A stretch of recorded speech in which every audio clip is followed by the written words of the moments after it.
Cumprimento todo amante da verdade e praticante da justiça, com a graça e paz do nosso Senhor e Salvador Jesus Cristo. Trarei uma pequena introdução sobre as 7 igrejas do Apocalipse. Então, vamos estar vendo aqui rapidamente algumas características de cada uma das igrejas. O que esperar de cada uma delas sucessivamente. Apocalipse. O livro de Apocalipse, de João, consiste em 2 partes principais. A primeira, relatar as coisas que são, isto é, o estado então presente da igreja, que contém a epístola de João às 7 igrejas, e o seu relato da manifestação do Senhor Jesus, e sua ordem para que o apóstolo escrevesse o que viu, do capítulo 1, verso 9 ao 20. Também os sermões ou epístolas às 7 igrejas da Ásia. Sem dúvidas, se refere ao estado das respectivas igrejas, como existiam então. Porém, contém excelentes preceitos e exortações, recomendações e representações, promessas e ameaças, apta para instruir a igreja cristã de todos os tempos. A segunda parte contém a profecia das coisas que devem acontecer logo e descreve o estado futuro da igreja, desde a época em que o apóstolo contemplou a visão registrada, então concebida para nossas melhorias espirituais, para advertir ao pecador, descuidando para indicar o caminho da salvação, ao que acordado pergunta para edificação o crente fraco, consolar o crente afligido e tentado, e poder agregar especialmente para fortalecer os mártires de Cristo, submetendo à cruel perseguição e ao sofrimento infligido por Satanás e seus seguidores. Nessa época e nesse período, foi o período em que os apóstolos estavam mortos e sobrou João. João foi um apóstolo que não experimentou a morte cruel pelas pessoas, como algumas traduções dizem, né? Mas a tradução fala que João foi colocado dentro de um caldeirão de azeite fervendo e não sofreu dano algum. Por isso ele foi enviado à ilha de Patmos, onde ficavam os piores criminosos. E ali, naquele lugar onde tudo era difícil, onde tudo era contra ele, os marginais estavam do lado dele, Satanás agindo ao seu redor, o próprio Deus o visita e dá-lhe uma visão das coisas que estão acontecendo, que breve vão acontecer, para que ele escrevesse a igreja. Uma visão linda e maravilhosa para o nosso tempo ainda se implanta nela. E a nossa redenção está voltada a ela e nós vamos experimentar a plenitude dela. Então João estava passando por um momento onde os cristãos eram perseguidos, aonde diz uma tradução que Pedro foi crucificado de cabeça para baixo, que Tiago perdeu a cabeça cortada, aonde as pessoas estavam sendo mortas por amor de Cristo. É o momento das maiores perseguições que a igreja enfrentou, né? Que foi implantada por Nero, dizendo que os cristãos colocaram fogo na igreja, e daí sucessivamente no ano 70, depois de Cristo, culpou os cristãos, porque uma das cidades que não queimou tinha cristão e judeu, culparam os cristãos e judeus. Por isso que houve a destruição de Jerusalém, cumprindo a profecia que não ficaria pedra sobre o templo, que Jesus mesmo tinha dito na tua palavra nos evangelhos. Então aqui João está passando por um momento que Deus o chama e demonstra essa visão. Aqui essa visão do Apocalipse não é as coisas que às vezes nós tentamos entender literalmente. O Apocalipse não é entendido literalmente, mas figuramente. Se tentar entender literalmente, você não vai conseguir entender. Porque o que João escreveu foi as coisas que mais parecia com a realidade, que ele entendia. mas não era aquilo realmente que estava passando sobre ele. Vamos lá, senão a introdução fica grande. O texto básico, né, que vai falar sobre Apocalipse do 2 ao 3. A autoria de João, né, o apóstolo, que estava na ilha de Patmos, após ter colocado ele no caldeirão de azeite fervendo, não sofrer dano algum. Os apóstolos estavam ali, já provavelmente todos os mortos. E a data provável é do ano 90 a 96, do ano Domini, né? Ou do ano do Senhor, em grego. Então, para você entender melhor, depois de Cristo, depois do nascimento. Durante o reino de Domiciano. Essa época era no reino de Domiciano. O propósito geral é mostrar Cristo como Senhor soberano da igreja, avaliando-os e corrigindo, né? E fortalecendo e prometendo recompensa aos fiéis. As cartas às 7 igrejas continuam uma radiografia espiritual da igreja em toda a época, não apenas do primeiro século. Ela revela a glória de Cristo, a condição espiritual da igreja e o chamado à perseverança. Então temos que entender que estas cartas não foram escritas apenas para essas igrejas, né, que estavam em cerco geográfico de 80 quilômetros. Né? As cartas elas circularam essa igreja no princípio, mas estas cartas foram direcionadas a todos os cristãos após a sua escrita, né? E até hoje tem movido corações, tem falado a nossa vida e tem nos preparado, nos corrigido e nos confrontado a viver uma vida santa e irrepreensível. A manifestação de Cristo nas 7 igrejas. Antes de analisar cada igreja, é fundamental compreender que Cristo se apresenta a cada uma aspectos diferentes de sua glória, sempre relativo da visão do Apocalipse 1. Isto mostra que Jesus é tudo que a igreja precisa. Ele se revela com atributos exatos que cura suas feridas espirituais. Então Jesus vai aparecer aqui da maneira que apareceu no capítulo 1 de Apocalipse. E aqui ele vai se manifestar a cada uma da igreja da sua maneira que ela precisava de enxergar Jesus. Ou às vezes nós temos que enxergar Jesus na nossa vida de uma maneira muitas vezes diferente. Às vezes nós enxergamos Jesus ou apenas o amor de Jesus e não entendemos a responsabilidade humana que temos com Ele. Não conseguimos enxergar que Ele não está ali apenas para nos acariciar, mas está ali para nos corrigir, para nos doutrinar, para nos ensinar. E nós temos que estar com o coração pronto, não apenas para receber as bênçãos de Deus, mas as correções que vem da parte de Deus para a nossa vida, para podermos sermos moldados para entrar no céu.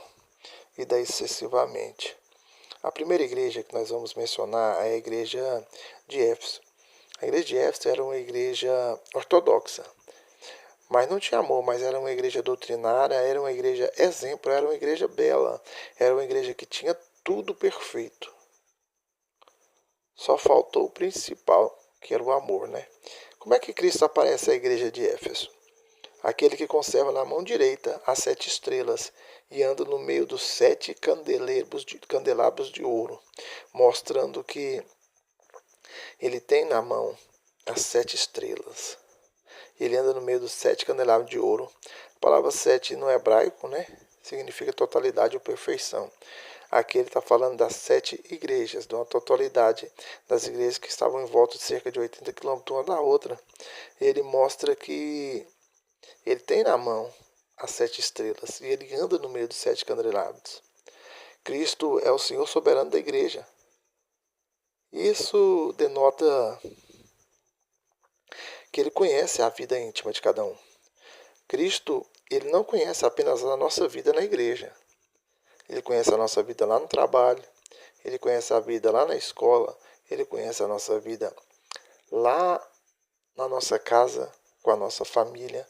Então ele não enxerga os membros da igreja apenas quando está cultuando ele. Ele nos enxerga o tempo todo. Primeiramente porque o Espírito Santo dele não nos deixa, não nos abandona, está conosco em todo momento. Se entristece, se alegra conosco. Então, não adianta pensarmos que estamos sozinhos, que ninguém está vendo nada, o que nós estamos pensando, fazendo, olhando, porque Jesus está vendo tudo. Ele vê tudo, ele sonda cada célula do nosso corpo. Ele nos contempla, ele nos conhece. Então nós temos que entender que aquele que tem as 7 estrelas na mão direita, que mostra poder, que anda no meio dos 7 candelabros de ouro, que mostra a pureza, ele nos contempla. E ele espera a pureza que o Espírito dele quer dar a nós, quando tem lugar na nossa vida para se manifestar e sentar no nosso coração.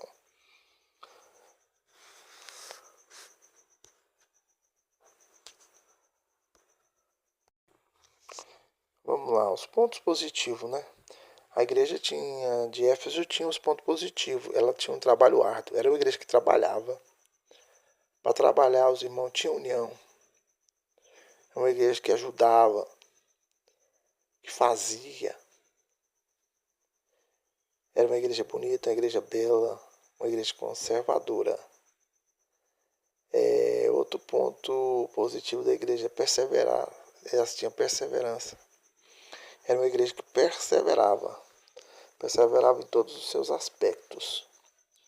Então, essa qualidade dela é uma qualidade que as igrejas têm que ter. É um ponto positivo. Olha para vocês verem que ela tinha uma pureza na doutrina. Ela tinha uma pureza. Era uma igreja doutrinária. É uma igreja que, se nós olhássemos assim, podemos falar, nossa, essa igreja tem tudo de bom. Ela rejeitava os falsos apóstolos. Era uma igreja que trabalhava, que fazia, que demonstrava, que perseverava, que tinha pureza na doutrina, que rejeitava os falsos apóstolos. Era uma igreja que muitas pessoas iam querer congregar nela, porque era uma igreja que tinha palavra, era uma igreja que tinha doutrina, era uma igreja que todo mundo trabalhava, era uma igreja que tinha tudo o que precisava para ser uma igreja, exceto uma coisa, o ponto negativo dela: abandonaste o primeiro amor. Sem amor nada vale. A Bíblia chega a nos dizer no capítulo 13 da carta de Paulo aos Coríntios, a partir do versículo 1: mesmo se eu falasse a língua dos homens, as línguas dos anjos, e não tivesse amor, seria como um sino que tine ou como um metal que zune. Mesmo que a pessoa desse todos os bens para os pobres, mesmo se ela desse o corpo para ser queimado, não adianta tudo que ela fizer. A igreja trabalhava, perseverava, pureza, doutrina, mas não tinha o principal, não fazia por amor, fazia para poder se aparecer às pessoas, fazia para poder mostrar que era uma igreja que tinha exemplo. Mas quando não é feito por amor, isso nada vale, porque o amor é o que permanece. Não podemos abandonar aquele primeiro amor, aquela fome, aquela sede da palavra, aquela fome, aquela sede das Escrituras. Nós temos que lembrar quando nós orarmos, quando nós buscarmos a presença de Deus, quando era prazeroso estar na igreja, como era prazeroso sempre ouvir só hinos do Senhor na nossa casa, assim sucessivamente. Esse amor tem que permanecer. Eu posso fazer tudo, posso fazer o melhor, posso dar meu corpo para ser queimado, posso trabalhar mais que todo mundo, posso fazer tudo, tudo, tudo. Você pode fazer tudo, pode perseverar, pode ter doutrina, pode rejeitar os falsos, pode ter trabalho árduo, mas se não tiver o amor, não vai valer de nada. Porque o que persevera é o amor, havendo esperança, findará, línguas cessarão, mas o amor lá no céu permanece. Então, se não tiver o amor, não está apto para entrar no céu. O que Jesus vai falar para essa igreja? Lembra-te, arrepende, pratica as primeiras obras. Uma aceleração na introdução fica grande. A acusação que Jesus tinha nessa igreja, que o amor dela esfriou. O amor nosso por Cristo nunca pode esfriar. Nós temos que ser pessoas que é amante de Cristo, amante da oração, amante da palavra, amante das almas, e daí sucessivamente. Qual é a promessa? Apesar da falha da igreja, Jesus dá uma promessa, porque ainda há tempo de voltar, ainda há tempo de recomeçar, ainda há tempo de amar, ainda há tempo de não fazer por vanglória, mas fazer por amor. Jesus fala que aquele que vencer na sua promessa terá acesso à árvore da vida no paraíso de Deus. Jesus ele veio mostrar que ainda há esperança, que nós podemos voltar a amar. Louvado seja Deus. Vamos a alguns comentários aqui, para não ficar só nesses meus estudos, mas para dar uma qualificação. O que Hernandes Dias Lopes vai falar sobre isso? Uma igreja pode ter ortodoxia sem ardor, combate sem amor, e Cristo não aceita isso. O que John Stott diz? A falta de amor é o primeiro passo para a morte espiritual. Marty Harry, não basta não errar, é preciso amar. Berlion, a ortodoxia sem afeição é idolatria. O que Calvino diz? A verdadeira fé sempre produz amor. Sempre. Logo, o abandono do amor é queda. O que a Bíblia de Genebra vai nos dizer sobre isso? Destaca que a perda do amor indica decadência espiritual profunda. Então, vamos ver que o amor tem que reger a nossa vida. Que o amor tem que estar sobre nós. E o amor não é apenas símbolo de amor, não é apenas palavras, é atitude, é prática, é cumprimento da palavra de Deus. A segunda igreja é Esmirna. Você só a introdução vai ser bem um pouco mais rápido. A igreja de Esmirna é conhecida como a igreja sofredora. Ela está no capítulo 2, né, do verso 8 ao 11, enquanto Efésios está no capítulo 2, versículo 1 ao 7. Como Cristo aparece à igreja de Esmirna? O primeiro e o último, o que esteve morto e reviveu. Cristo sustenta os perseguidos lembrando da ressurreição. Cristo sustenta os perseguidos lembrando da ressurreição. Ponto positivo, né? Fidelidade na tribulação. Era uma igreja que era perseguida, era uma igreja que era maltratada, era uma igreja nos períodos da perseguição, onde os cristãos estavam sendo executados. Em certo ponto, mais de 1000 cristãos tinham sido mortos, colocados e crucificados em árvores. E muitos deles também crucificados e acendendo as luzes de Roma. Então, era um momento difícil, uma tribulação muito grande. Mas aqueles que perseveraram com o Senhor estão ao seu lado hoje. A igreja de Esmirna tinha uma riqueza espiritual, mesmo sendo pobre materialmente. Então, não é o que nós temos material, é o que nós temos espiritual que vale. O material um dia acaba. Nós temos que depositar também dinheiro no céu. Temos que ter bênçãos na terra, temos.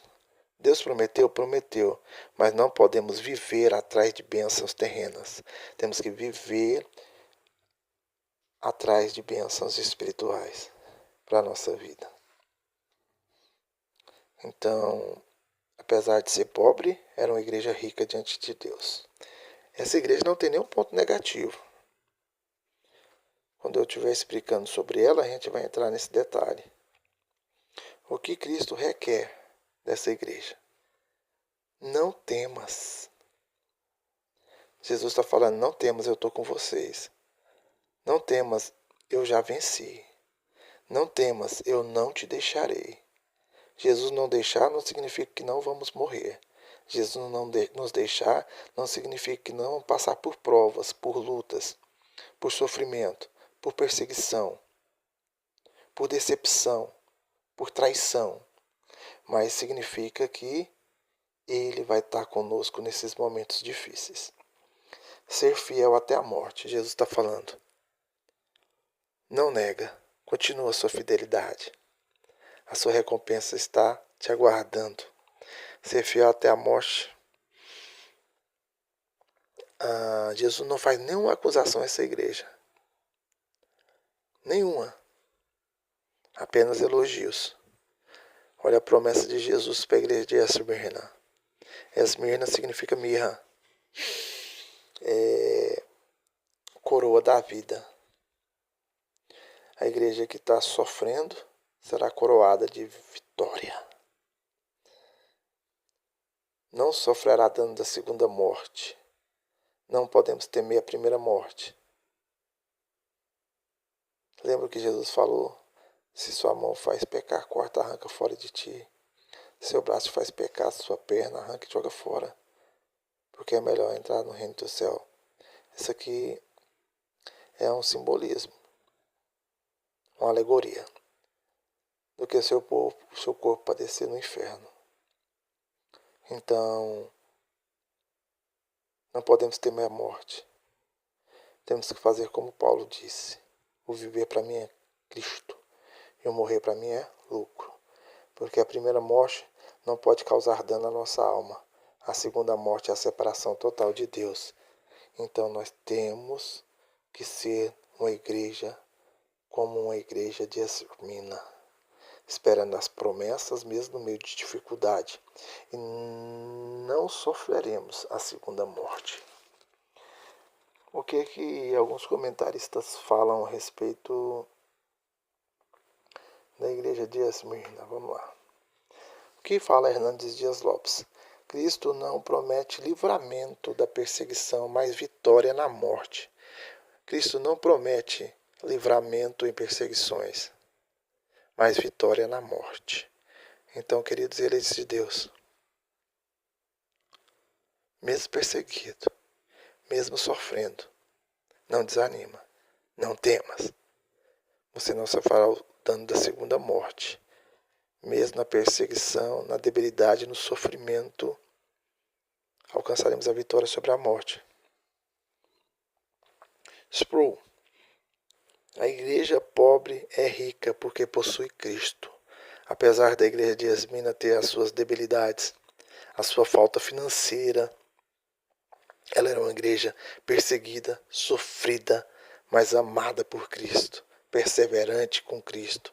Cristo falou para ela, não temas, eu te prometo, não sofrerá dano da segunda morte, eu tenho uma coroa de vida. Enquanto você morre aqui no céu, a coroa de vida te espera.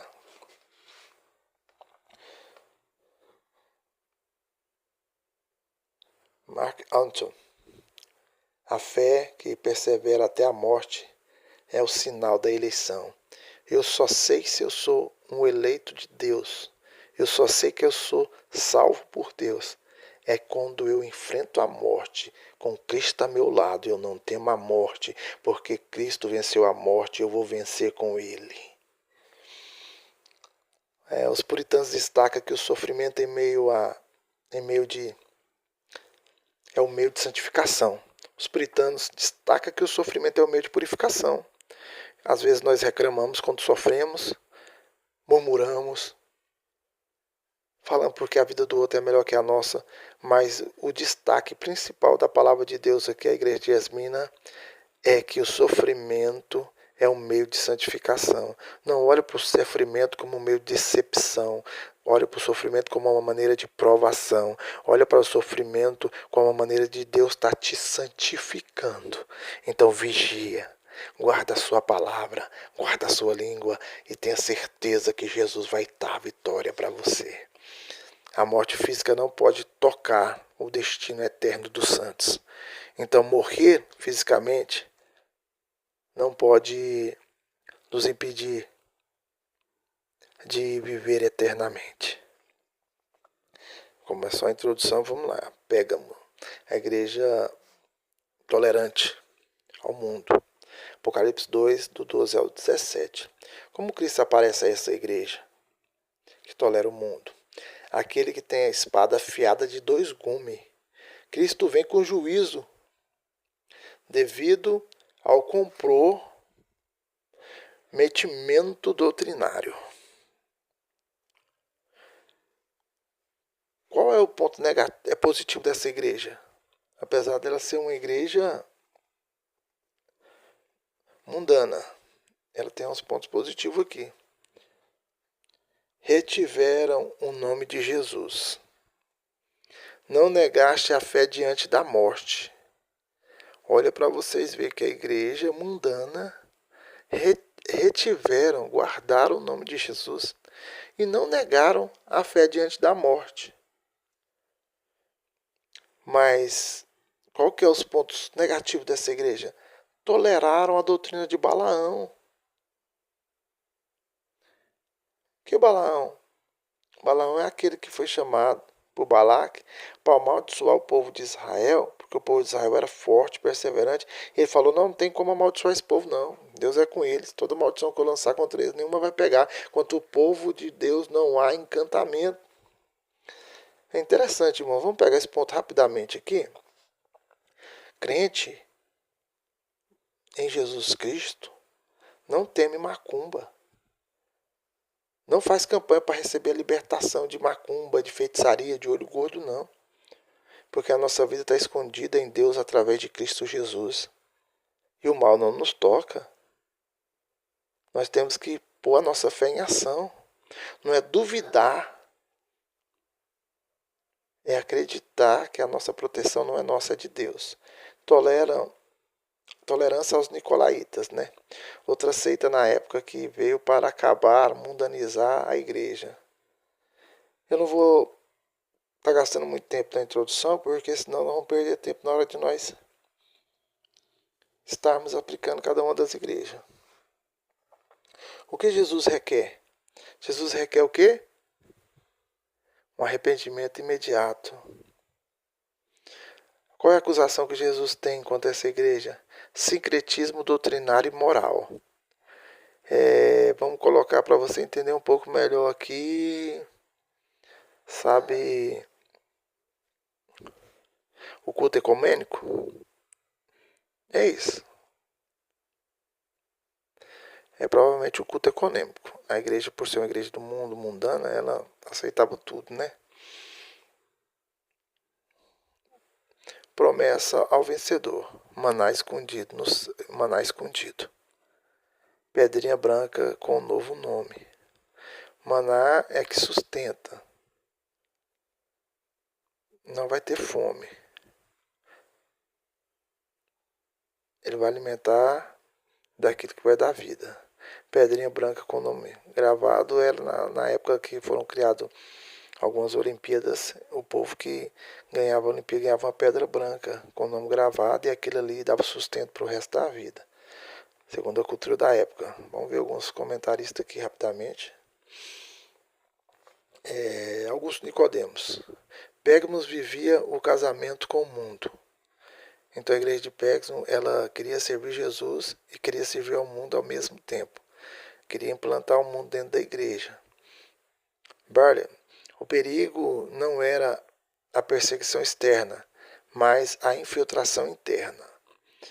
Então ele está falando que a igreja foi infiltrada, pessoas mundanas foram infiltrando na igreja, e aquilo que era santo já passou a não ser santo, aquilo que era sacro passou a não ser sacro.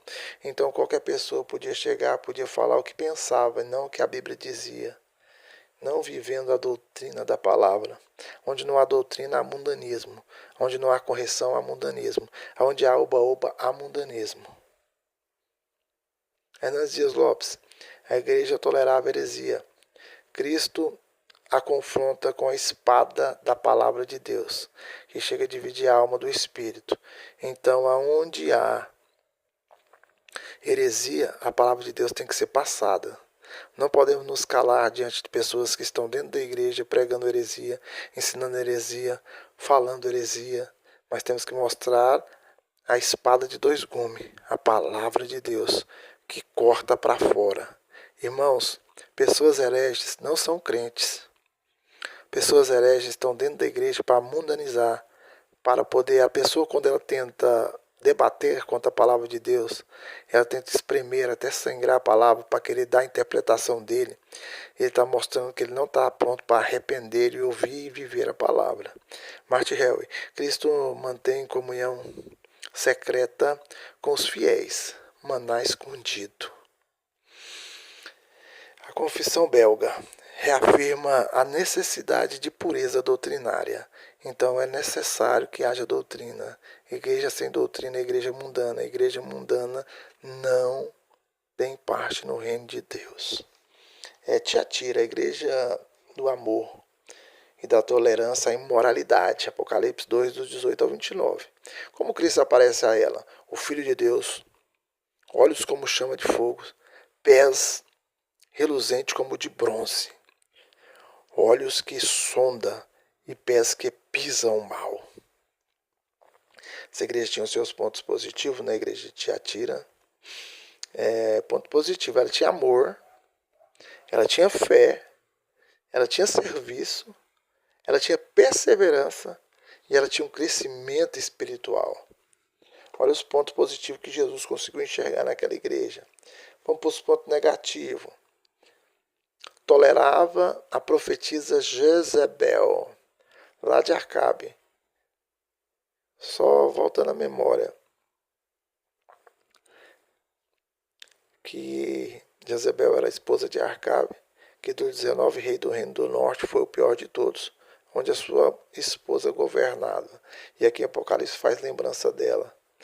Em 8 dinastias, 19 reis, nenhum serviu o Senhor no reino do norte. Contra a capital era Samaria após 931 a.C. Então aqui novamente torna-se lembrar em Apocalipse, fechando o ciclo.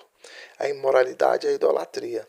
Tem pessoas que estão dentro da igreja, mas idolatram mais o celular, mais a TV, mais os filhos, idolatram mais o corpo, idolatram mais o carro, idolatram mais tudo do que a Cristo. Estão na igreja, mas não estão amando e não estão servindo de fato a Cristo. Então é um ponto negativo dessa igreja. Jezabel queria profetizar e queria ter os seus profetas de acordo com a sua vontade. Mandou matar o povo de Deus. Pessoa que tem justiça própria. Não está dentro dos quadros de uma igreja salva. Por isso que Jesus coloca esse ponto negativo. O que Jesus requer? Quer que rejeite Jezebel. Jezebel não pode ter lugar na vida do crente.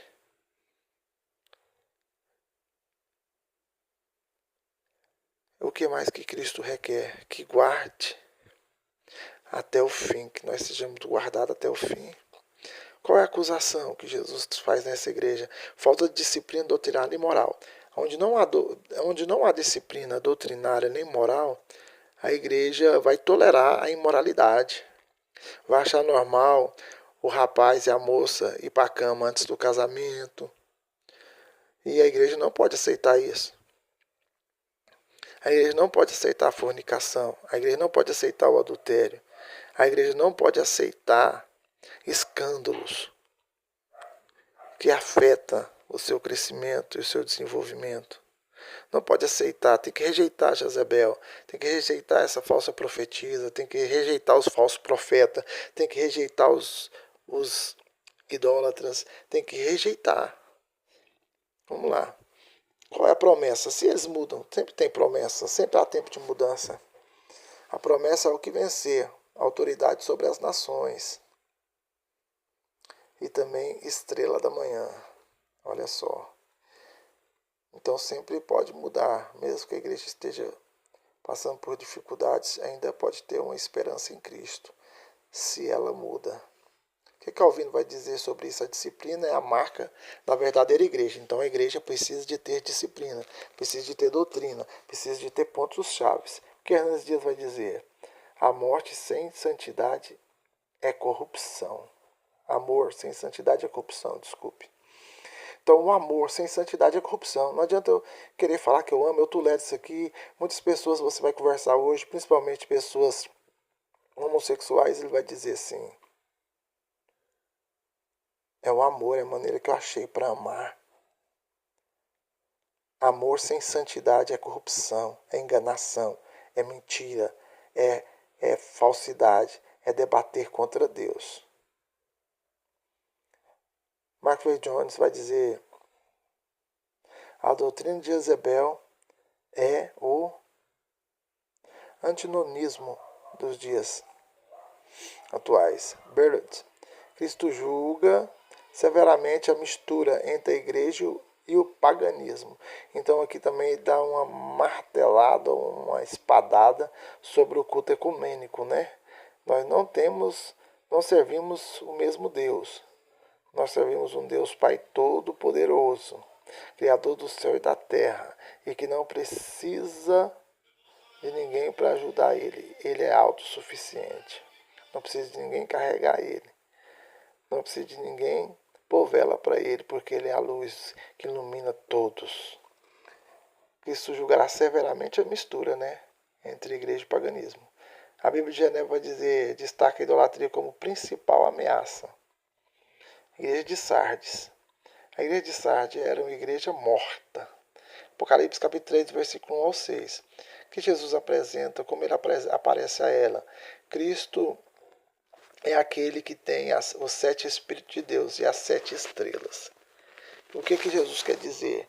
Que Cristo é o único que pode dar a vida para aquela igreja. Qual é o ponto negativo dela? Alguns poucos são fiéis, então nem todos se corromperam. O ponto negativo é que alguns poucos ainda são fiéis. Então, qual que é o ponto positivo? Alguns poucos são fiéis, e o negativo? Tem nome de quem vive, mas está morta. Não podemos viver só com o nome de cristão.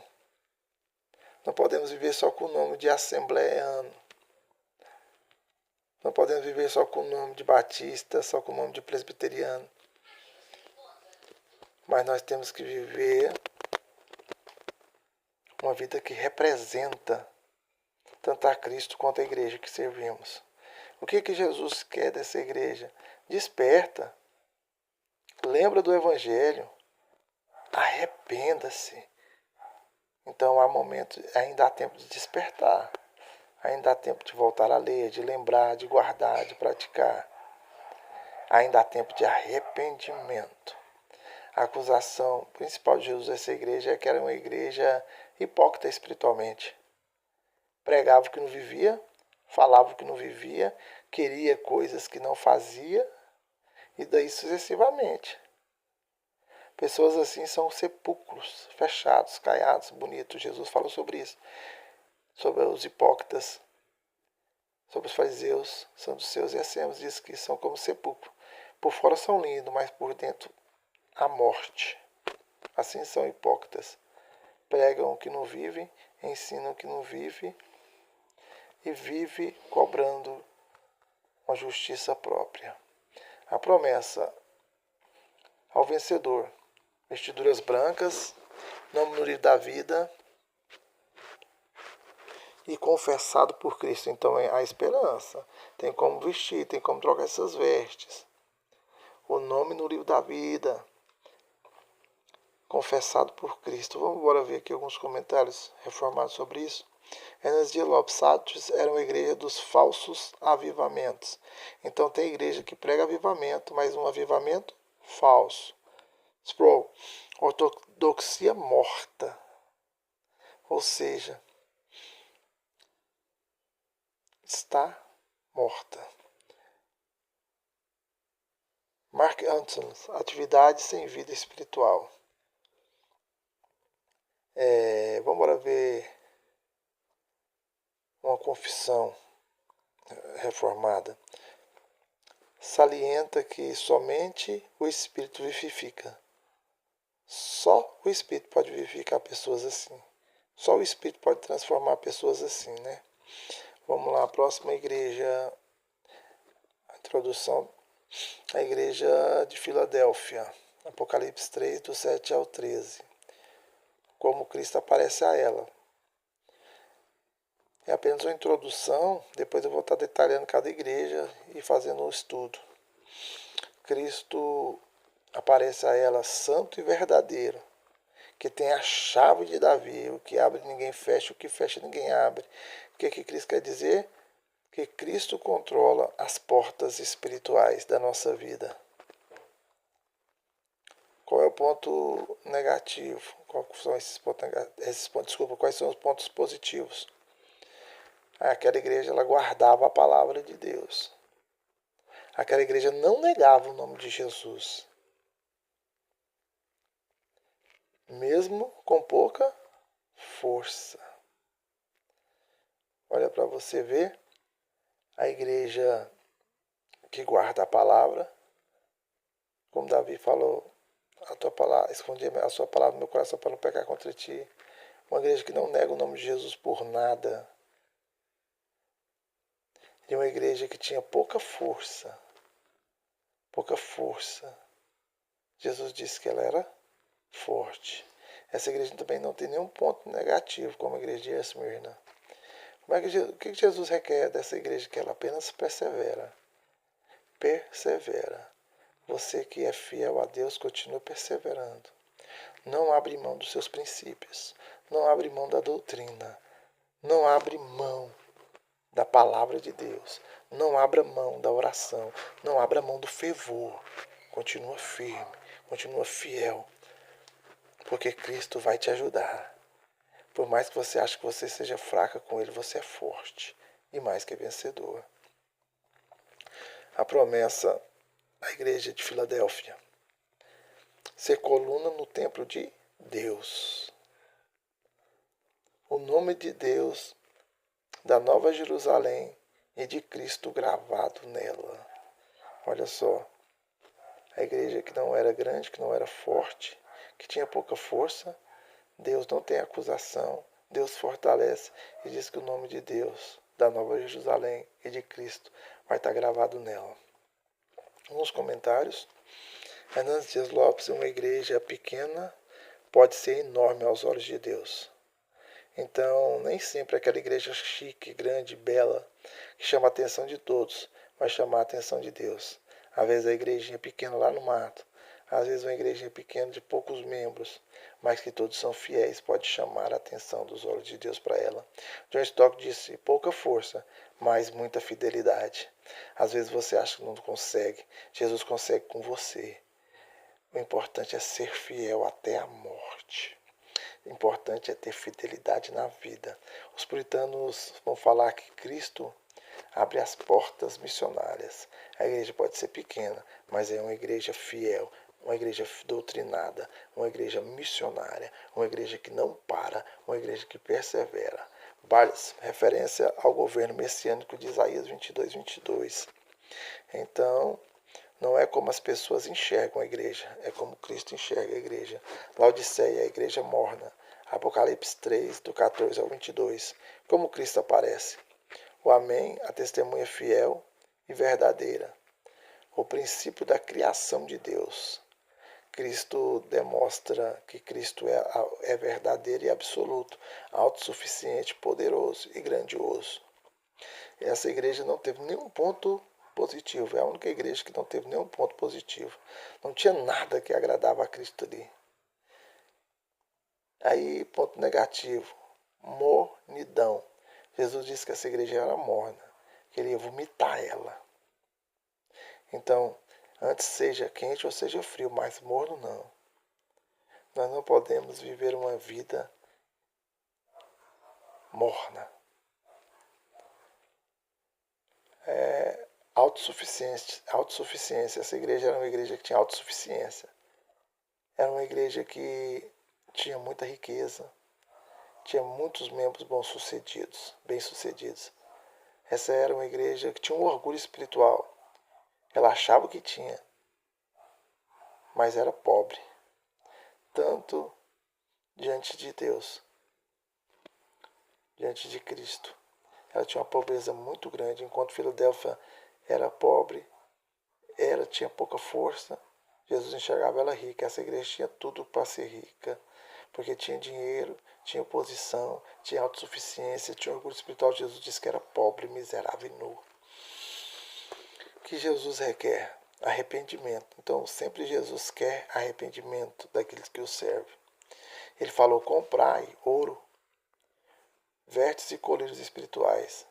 Vocês acham que vocês são ricos, mas você tem que comprar ouro de mim, Jesus estava falando. Tinha que comprar vestes. Você acha que as suas vestes são belas? Eles vestiam as melhores vestes. Jesus diz: você tem que comprar vestes também de mim. E ele disse: já que você acha que enxerga uma espiritualidade muito grande, tem que comprar colírio espiritual, porque na realidade vocês não são nada espirituais, são carnais. O que Jesus requer? Que a igreja abra a porta para Cristo. Lembra daquela passagem?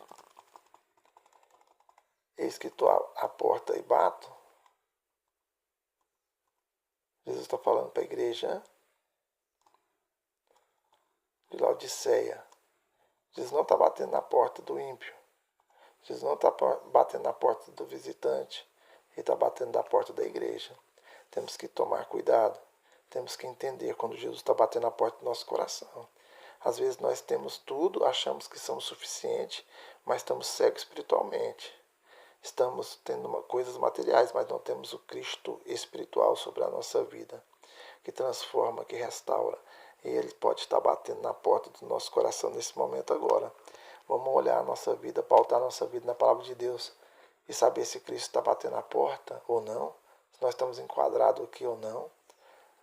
Você pode falar: misericórdia, a igreja de Laodiceia, nós nunca vamos ser igual a ela. Talvez nós já estamos cegos espiritualmente. Então é necessário estarmos novamente revendo a nossa vida com as Escrituras, para saber onde nós estamos encaixando, em qual igreja encaixa mais a nossa vida.